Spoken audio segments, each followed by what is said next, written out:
Hey YouTube, what's going on? Ben's here from Team Gins. I'm here today to do a new deck profile for you guys. It's something I've been playing recently. It's Infernities. I'm sure everybody knows Infernities.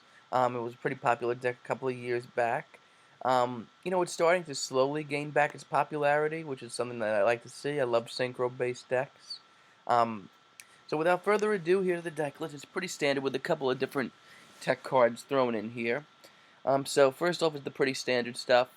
3 Arc Fiend, 3 Necromancer. You really can't run the deck without 3 of those guys. Um, 2 Avenger. A lot of people only run 1. But to be honest, I do like having it at 2. I think it just helps things work a little bit more smoothly. Not to mention, I do like opening up with Avenger. I don't like having to wait to get him into the graveyard. Sometimes you're not going to run that. Excuse me, you're not going to draw into that Dark Grepher so quickly. So I do like Avenger at 2. Um, 3 Mirage. I see a lot of people only running 2 Mirage, but I think 3 Mirage is really necessary. I think that drawing Mirage late game is just so ridiculous, and if something does happen to your field, if they somehow like get around your Infernity Doom Dragon and stuff like that, if they somehow do that, Mirage can just make it go off all over again and just make things twice as bad for your opponent. So I just think that 3 Mirage it's too good. Um, 1 Infernity General. This is an interesting card, really. It's really interesting. I don't think I've ever seen anybody run this before, but I've been testing it out because I thought it would combo well with Dark Grepher. And to be honest, it really does combo very well with Dark Grepher. It's never been, like, dead in my hand or anything. I've used, Wave Motion Inferno and Card Destruction and Infernity Inferno, all that stuff. I've used it to get him out of my hand plenty of times. I've brought him back with Necromancer. I've brought him back with Mirage. There's just so many good ways that you can use this guy, not to mention you can use him and Avenger to go into Infernity Doom Dragon or 100 Ice Dragon. It just adds a little bit of extra oomph to the deck. Not to mention, like, if you've completely run out of options, you have a free 2700 beater right here, so not bad at all.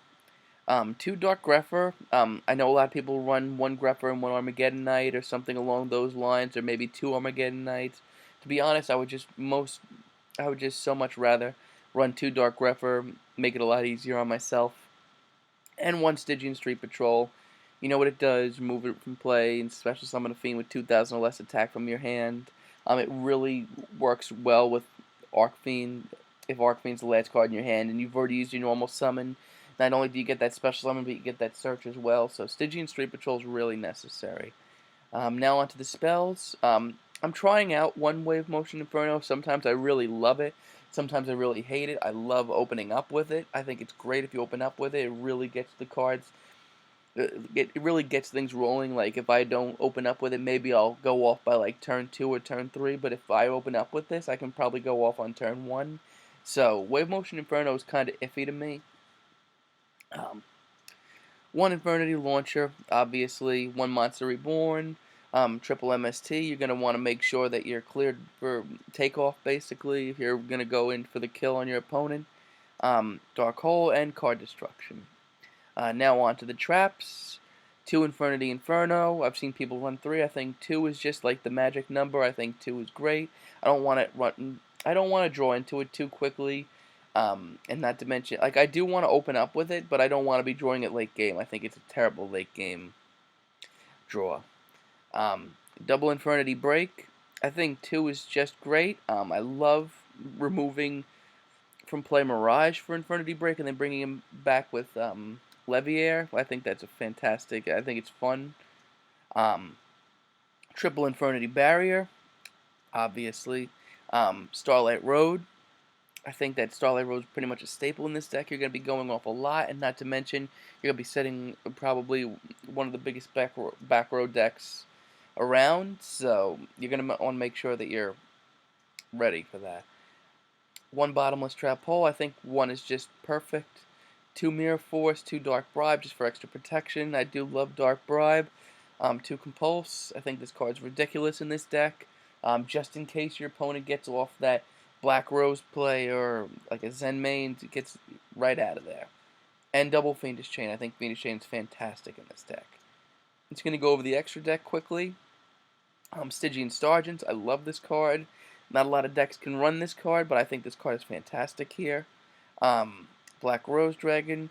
I put this in here for now. I know it's not out for us yet, but to be honest, I'd rather play this than Gaia Knight in this deck, and I wanted a level 6. This would probably be an Orient Dragon, actually, but I wanted to go with a whole dark theme for now. Void Ogre Dragon, Infernity Doom Dragon, Stardust Dragon, 100 Eyes Dragon, Mistworm for your level 9s, and I also run Allied Justice Field Marshal. I like this guy a lot, actually, sometimes. It comes in handy against certain decks when your opponent doesn't have, like, a lot of stuff on the field, and you can't bounce stuff with Mistworm, and you want to still get to level 9 out. Now for the Xyz, Laval Ball Chain, you know how broken it is in the deck. Photon Popple Operative, Black Ship of Corn. Dyson Seer, I've actually made this a couple of times in this deck since I have a couple of level 9s. It's not necessarily a staple by any means, but to be honest, it's just fun to use Dyson Sphere, and you know, what other decks are you going to be able to make numerous level 9s with, so I just figured, you know, I just have it here. I have made it before, and it is fun to bring out.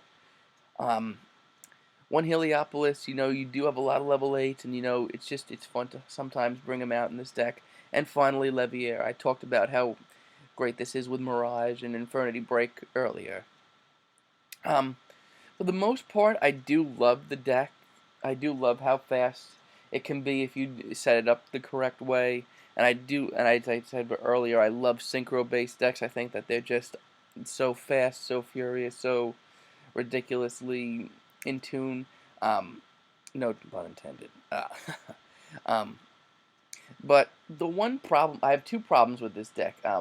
First off, you can't really use a lot of hand traps besides Tragodia. I mean, Effect Veiler or Max C in this deck would totally defeat the purpose of the deck.